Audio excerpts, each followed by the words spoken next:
दोस्तों ये वीडियो उन निवेशकों के लिए है जो 2035 तक 2050 तक डटे रहने का हौसला रखते हैं। और दोस्तों मार्केट जब गिरता है तो लोग क्या देखते हैं? तो दोस्तों लोग दो चीज़ देखते हैं, एक तो अपना प्रॉफिट लॉस देखते हैं और दूसरा अपना फ्यूचर देखते हैं कि क्या कौन सी वो कंपनियां हैं जो हमारा फ्यूचर चेंज कर सकती है। और ये हर एक इन्वेस्टर्स का माइंडसेट होता है। तो दोस्तों मार्केट में देखेंगे तो 1-1.5 सालों से प्रेशर देखने को मिल रहा था, लेकिन जो निफ्टी 50 हमारा है, निफ्टी 50 अच्छा खासा काम करता हुआ नज़र आ रहा था। लेकिन दोस्तों आज के दौर में देखेंगे तो निफ्टी 50 भी टेक्निकली बियरिश हो गई है। और ये दोस्तों हम जैसे छोटे निवेशकों के लिए अच्छी बात नहीं है। लेकिन दोस्तों जो लॉन्ग टर्म निवेशक है, जो जिसका सोच काफ़ी लंबा अरसा है, जो 2040-2050 को सोचता है, उसके लिए दोस्तों ये एक जो करेक्शन है, ये एक करेक्शन एक अपॉर्चुनिटी है। आज के दौर में देखेंगे तो कई सारे मुद्दे ऐसे हैं, कई सारे रीज़न ऐसे हैं जिसकी वजह से मार्केट में प्रेशर बना हुआ है, मार्केट में गिरावट है। आप देखेंगे तो इसमें ग्लोबल भी रीज़न देखने को मिलेगा और इंडियन भी कुछ ऐसे रीज़न है जो डोमेस्टिक रीज़न है, इसकी वजह से भी मार्केट में प्रेशर देखने को मिल रहा है। और दोस्तों डोनाल्ड ट्रंप शांति का अपने आप को मसीहा समझता है और इसको चाहिए था क्या? इसको चाहिए था नोबेल पुरस्कार, जो नहीं मिला। इसकी वजह से अब ये बोल रहा है कि शांति गई तेल लेने। बिकॉज दोस्तों एक ऐसा नेता है जो वर्ल्ड के सबसे ऊंचे ओहदे पर दोस्तों ये बैठा हुआ है, एक ऐसे पोजीशन पर बैठा हुआ है जो छोटा सा भी कुछ भी अपना मतलब ये डिसीजन लेता है, वो पूरे वर्ल्ड के मार्केट पे प्रेशर क्रिएट करके रहता है। और दोस्तों इसकी वजह से कई सारे ऐसे देश हैं जो प्रॉब्लम में फंसते हुए नज़र आ रहे हैं। ये अपने दुश्मनों का तो नहीं हुआ, लेकिन आज के दौर में जो इसके दोस्त थे, यूरोपियन कंट्रीज़ थी, उनके खिलाफ भी दोस्तों ये कई सारे मुद्दे पर उनको भी घेरता हुआ नज़र आ रहा है। जैसे ग्रीनलैंड जैसा इशू ये उठाया है और ट्रेड टैरिफ ये हर एक देशों पर आज के दौर में लगाने का ये प्रयास करता हुआ नज़र आ रहा है। और इसके जो अपने थे, यानी कि जो नाटो के सदस्य थे, यूरोपियन कंट्रीज़ थे, वो भी आज के दौर में इसके खिलाफ जाते हुए नज़र आ रहे हैं। और दोस्तों कई सारे रीज़न है, उसमें से एक रीज़न ये भी है जो डॉलर के मुकाबले में पैसे का कमज़ोर होना, ये भी एक बड़ा मुद्दा है। इसकी वजह से भी दोस्तों मार्केट में प्रेशर देखने को मिल रहा है और एफआईज़ लगातार जो बिकवाली करते हुए नज़र आ रहे हैं, इसकी वजह से भी मार्केट में काफ़ी बड़ा प्रेशर देखने को मिला है। और दोस्तों मार्केट में तो प्रेशर है, लेकिन आपको ये सोचना चाहिए कि क्या जो अर्निंग्स है वो क्लैप्स हुई है? क्या डिमांड जो मार्केट में चल रहा है, जो कंपनियों का डिमांड है, क्या उनका डिमांड ही डिस्ट्रॉय हो चुका है? जो लॉन्ग टर्म इंडिया का ग्रोथ है, क्या आपको लगता है कि इंडिया लॉन्ग टर्म में ग्रोथ नहीं करेगा? या दोस्तों जो मिड और स्मॉल कैप जो कंपनीज़ हैं उसमें देखेंगे तो हैवी बिक वाली होती हुई नज़र आई है। अच्छी कंपनीज़ भी जो है तो अच्छी कंपनीज़ भी पिट रही हैं। जो बुरी कंपनी है, जो मार्केट में ऐसी कंपनीज़ हैं जो मतलब वो फंडामेंटली वीक कंपनीज़ है, वहाँ पर तो गिरावट है। तो कुल मिलाकर दोस्तों जो मार्केट में मजबूत कंपनियाँ हैं वो भी गिरी हुई हैं, जो मार्केट में कमज़ोर कंपनियाँ हैं वो भी गिरी हुई है। बिकॉज दोस्तों जब मार्केट में प्रेशर होता है तो क्या मजबूत कंपनी क्या कमज़ोर कंपनी, गिरावट हर जगह पर होती है। और सेम वही चीज़ देखा जाता है जब मार्केट में बुल रन आता है तो क्या कमज़ोर कंपनी क्या मजबूत कंपनी, तो वहाँ पर भी दोनों कंपनियाँ भागती है। तो ऐसे में गिरावट जब होता है तो गिरावट में भी दोनों कंपनियाँ गिरती है। तो आपको ये चीज़ जानना चाहिए। तो दोस्तों वीडियो शुरू करेंगे और आज ऐसी 5 दोस्तों काफ़ी हाई क्वालिटी कंपनियों के बारे में बात करेंगे जिनका जो पोटेंशियल है, जो संभावनाएं हैं लॉन्ग टर्म के लिए, वो काफ़ी स्ट्रांग है।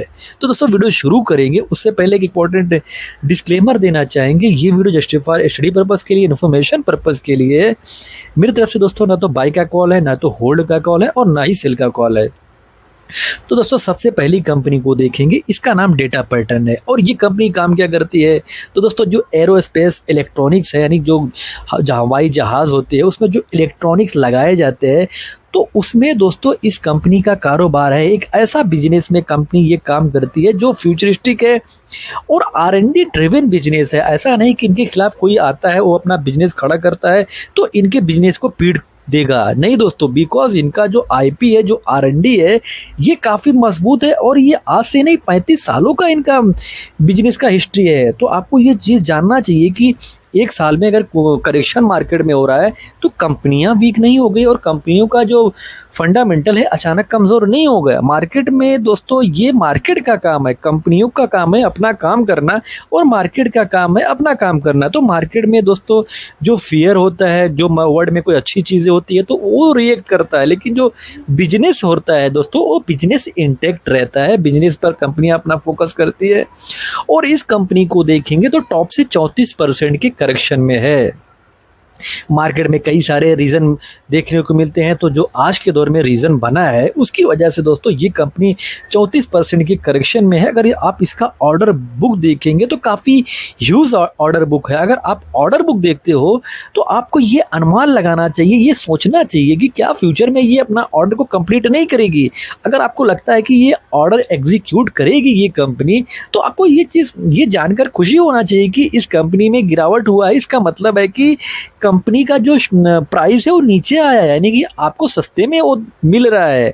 तो आपको यहाँ पर रिसर्च करना चाहिए, घबराना नहीं चाहिए, बिकॉज दोस्तों कंपनी अच्छा खासा काम करती हुई नज़र आ रही है, अपना प्रॉफिट बढ़ाती हुई नज़र आ रही है। और कंपनी को देखेंगे तो कंपनी के पास कुछ भी मतलब कर्जा नहीं है। 6 करोड़ का कर्जा, अगर 1550 करोड़ का रिजर्व हो उसके मुकाबले में 6 करोड़ का कर्जा हो तो कुछ भी नहीं माना जाएगा। तो दोस्तों ये कंपनी एक सॉलिड कंपनी मानी जाती है, तो आपको इस पर रिसर्च करना चाहिए।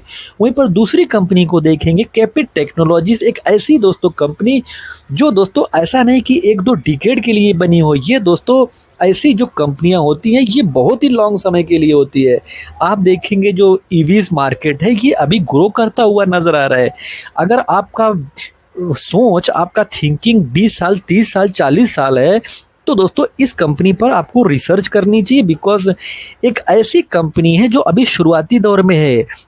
अगर आपको लगता है कि ईवी का मार्केट ग्रो होगा, अगर आपको लगता है कि जो ईवी वाली गाड़ियां हैं, गाड़ियों में कई सारे डिवाइसेस एक्टिव होंगे, अगर आपको लगता है कि जो एडास का फीचर है, यानी कि जो बिना ड्राइवर के गाड़ियां चलती है, और आपको लगता है कि फ्यूचर में गाड़ियों में ऐसे ऐसे सॉफ्टवेयर यूज़ होंगे जो शायद आज के दौर में आपने कल्पना ना किया हो, तो दोस्तों आपको इस कंपनी पर रिसर्च करनी चाहिए, इस कंपनी पर स्टडी करनी चाहिए। बिकॉज दोस्तों एक ऐसे सेगमेंट में ये कंपनी काम करती है, अगर आप आज नहीं रिसर्च करते हो तो शायद कल के दिन आप पछताओगे।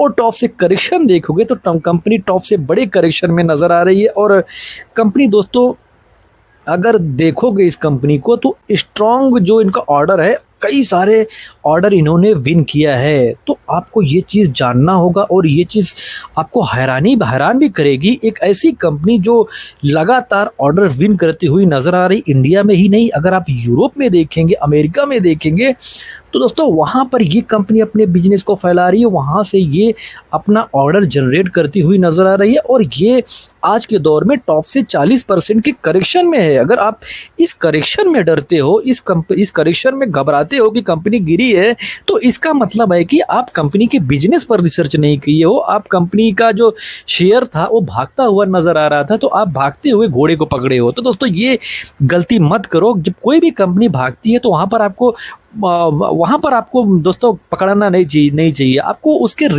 बिजनेस पर रिसर्च करना चाहिए। तो इसका बिजनेस काफ़ी स्ट्रांग नज़र आता है, तो आपको इस कंपनी में डरने वाली ऐसी कोई बात होनी नहीं चाहिए, बिकॉज इसका बिजनेस काफ़ी मजबूत नज़र आता है। और यही नहीं कि दोस्तों ये काफ़ी मजबूत ऑर्डर बुक विन किया है, और कई सारे ऑर्डर बुक ऐसे हैं दोस्तों जो पाइपलाइंस में है, यानी कि ये भी ऑर्डर ये विन करते हुए नज़र आ सकते हैं। तो जो ये कंपनी है इसका फ्यूचर काफ़ी इंटरेस्टिंग हो सकता है। तो आज के दौर में इस पर आपको रिसर्च करने की ज़रूरत है, स्टडी करने की ज़रूरत है। और दोस्तों अगर वीडियो आपको इन्फॉर्मेटिव लग रहा है, अगर अभी तक चैनल को आपने सब्सक्राइब नहीं किया है तो दोस्तों सब्सक्राइब भी ज़रूर कर लीजिए। और दोस्तों इस कंपनी को देखेंगे नेट प्रॉफिट में, तो नेट प्रॉफिट में भी लगातार ग्रोथ होता हुआ नज़र आएगा। तो कुछ लोग बोलेंगे अभी तो ग्रो नहीं कर रहा है, बिकॉज दोस्तों हर एक कंपनियों का, अगर मान लीजिए आप भी कोई बिजनेस करोगे तो ऐसा नहीं है कि लगातार आपका बिजनेस बढ़ता हुआ नज़र आएगा। कभी कभी थोड़ा सा प्रॉब्लम देखने को मिल सकता है, लेकिन अगर आपका रोड मैप मजबूत है, आपका स्ट्रॉन्ग टीम है, आप वर्ल्ड स्तर पर आपका बिजनेस का जो संभावनाएं है वो फैलती हुई नज़र आएंगी, तो आप भी अपने बिजनेस को फैलाओगे।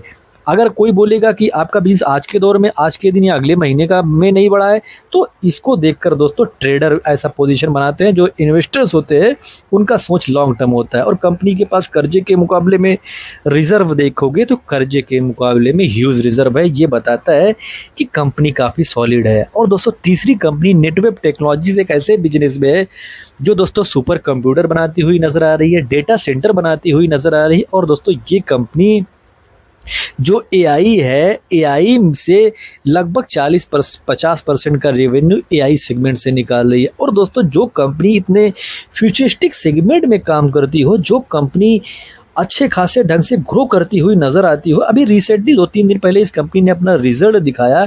ईयर बाय ईयर ये कंपनी 145% का सेल्स में ग्रोथ दिखाई। एबिट में देखेंगे तो 127% का ग्रोथ देखने को मिला। वहीं पर नेट प्रॉफिट देखेंगे ईयर बाय ईयर 147% के साथ ग्रो हुआ है। और बिजनेस क्या करती है, बिजनेस जैसा मैंने अभी बोला, सुपर कंप्यूटर में कंपनी का बिजनेस है, डेटा सेंटर में कंपनी का बिजनेस है, और कंपनी का बिजनेस कई सारे फ्यूचरिस्टिक सेगमेंट में है। और ये कंपनी टॉप से 25% के करेक्शन में आई है। तो क्या आपको ये करेक्शन देखकर डरना चाहिए? नहीं दोस्तों, आपको ये करेक्शन देखकर बिल्कुल नहीं डरना चाहिए। आपको इसके बिजनेस पर रिसर्च करना चाहिए। अगर करेक्शन ऐसी कंपनियों में होगा तो आप डरोगे नहीं। लेकिन दोस्तों अगर आप बिजनेस को नहीं समझोगे, अगर आप टॉप पर पोजीशन बनाओगे तो आपको डर ज़रूर लगेगी। तो आप किसी भी कंपनी में पोजीशन बनाते हो तो आप रिसर्च करो, स्टडी करो। और दोस्तों किसी वीडियो से, मेरे वीडियो से या किसी दूसरे यूट्यूबर के वीडियो से इन्फ्लुएंस होकर कोई डिसीजन ना लीजिए। आप खुद से रिसर्च कीजिए, बिकॉज पैसा आपका रहेगा। अगर आपका पैसा आपने किसी का वीडियो देखकर लगाया रहेगा, जब वो गिरावट होगा ना तो आप खुद ही निकल कर भाग जाओगे। तो ऐसा फंसो मत, बिकॉज दोस्तों खुद से रिसर्च करो, खुद से स्टडी करो। और इसका देखेंगे तो स्ट्रॉन्ग ऑर्डर जो है इसका पाइपलाइन में है। अगर आप देखेंगे तो ये कई सारे ऑर्डर बुक विन करती हुई नज़र आ सकती है, बिकॉज इनका जो रेवेन्यू का पाइपलाइन है ये काफ़ी स्ट्रांग है। नेट प्रॉफिट देखेंगे तो नेट प्रॉफिट लगातार ग्रो करता हुआ नजर आएगा। रिजर्व के मुकाबले में कर्जा ना के बराबर है। और ये दोस्तों कंपनी के लिए काफ़ी मजबूत एज बन जाता है। वहीं पर दोस्तों अगली कंपनी को देखेंगे CDSL। अगर मार्केट में गिरावट होगी तो ये एक ऐसी कंपनी है जो गिरेगी, बिकॉज मार्केट के हिसाब से ये कंपनी चलती है। आपको ये चीज़ जानना चाहिए कि कौन सा बिजनेस किस तरीके से काम करता है। तो इसका नेचर ही ऐसा है, बिकॉज दोस्तों जो डीमेट अकाउंट होते हैं, डीमेट अकाउंट, मान लीजिए मेरा डीमेट अकाउंट है, आपका डीमेट अकाउंट है, आप शेयर खरीदते हो तो वो जाता कहाँ है, किसके पास ये स्टोर होता है। तो मान लीजिए आपके पास तो ना बॉक्स होता है, किसके बॉक्स में ये स्टोर होती है, तो मान लीजिए इसका ही बॉक्स है। बिकॉज दोस्तों उसका देख रेख सब कुछ यही करती है। अगर आपको लगता है कि फ्यूचर में ये शेयर मार्केट बहुत बड़ा बन सकता है, आज के दौर में कुछ भी नहीं है, अगर आपको लगता है फ्यूचर में जो बच्चे पैदा होंगे वो भी शेयर मार्केट में आएंगे, उनके जो बच्चे पैदा होंगे वो भी शेयर मार्केट में आएंगे, और उनके बच्चे जो है वो भी शेयर मार्केट में आएंगे, तो अगर आपका सोच इतना लंबा होगा तो इस कंपनी में गिरावट होगी तो आप कभी नहीं डरोगे। और मैं बिल्कुल लिखकर दोस्तों बोल सकता हूँ कि ऐसी कंपनियों में आप निवेश करने से नहीं डरोगे। लेकिन दोस्तों मैं फिर से कहना चाहता हूँ, मैं सेबी रजिस्टर्ड एडवाइज़र नहीं हूँ, तो मेरे वीडियो से इन्फ्लुएंस होकर कोई डिसीजन ना लीजिए। रिसर्च कीजिए, स्टडी कीजिए, और टॉप से करेक्शन देखेंगे तो टॉप से अच्छे खासे करेक्शन में भी दोस्तों ये कंपनी है। अगर कल के दिन मार्केट भागेगा, मार्केट सुधरेगा, तो ये भी कंपनी ऊपर की तरफ जाएगी। और जब ऊपर की तरफ कंपनी जाती है तो वहाँ पर रिटेल इन्वेस्टर्स क्या करते हैं कि वहाँ पर अपना पोजीशन बनाते हैं। लेकिन दोस्तों करना नहीं चाहिए, इसके उल्टा करना चाहिए। जब ऐसी कंपनियों में, जब आपको मालूम है, आपको पता है कि मार्केट में प्रेशर है, तो ये भी कंपनी प्रेशर में नीचे आएगी। बिकॉज सीधी सी बात है, जो कंपनी में प्रेशर रहेगा, जब मार्केट में प्रेशर रहेगा तो ये उससे रिलेटेड बिजनेस करती है, तो यहाँ पर प्रेशर देखने को ही मिलेगा, तो ये नीचे आएगी ही आएगी। तो ऐसे समय पर आपको रिसर्च करना चाहिए, ऐसे समय पर आपको स्टडी करना चाहिए। कर्जे के मुकाबले में रिजर्व देखेंगे तो कर्जे के मुकाबले में सॉलिड रिजर्व है, और ये स्ट्रॉन्ग पॉइंट कंपनी के लिए बनता है। नेट प्रॉफिट काफ़ी शानदार ढंग से ग्रो करता हुआ नजर आ रहा है, और बिजनेस भी काफ़ी स्ट्रॉन्ग है। जो CDSL कंपनी है, अगर आपको लगता है कि ये 1-2 साल के लिए बनी है तो शायद आप गलत हो। ये कंपनी दोस्तों जनरेशनल कंपनी है। ये एक ऐसी कंपनी है जिस पर अगर आप आज के दौर में रिसर्च नहीं करोगे, ऐसी कंपनियों पर डरोगे, तो शायद दोस्तों आपको फिर से सोचना पड़ेगा, थिंक करना पड़ेगा, रीथिंक करना पड़ेगा। बिकॉज दोस्तों ऐसी कंपनियों का जो नेचर है वो यही है, मार्केट ऊपर जाएगा तो कंपनियां ऊपर जाएंगी और मार्केट नीचे आएगा तो कंपनी नीचे आएंगी। और दोस्तों चैनल को अभी तक आपने सब्सक्राइब नहीं किया है तो सब्सक्राइब ज़रूर कर लीजिए। और दोस्तों वीडियो डिस्क्लोज करेंगे उससे पहले एक इंपॉर्टेंट डिस्क्लेमर देना चाहेंगे। ये video just for study purpose के लिए, इन्फॉर्मेशन पर्पज़ के लिए, मेरी तरफ से कोई बाय सेल होल्ड का कॉल नहीं है। और दोस्तों वीडियो को इन्फॉर्मेटिव लगी हो तो वीडियो को लाइक कमेंट शेयर करें और चैनल को सब्सक्राइब ना किया सब्सक्राइब जरूर कर ले। मिलते हैं किसी नए वीडियो में एक नए टॉपिक के साथ, तब तक के लिए हैप्पी इन्वेस्टिंग।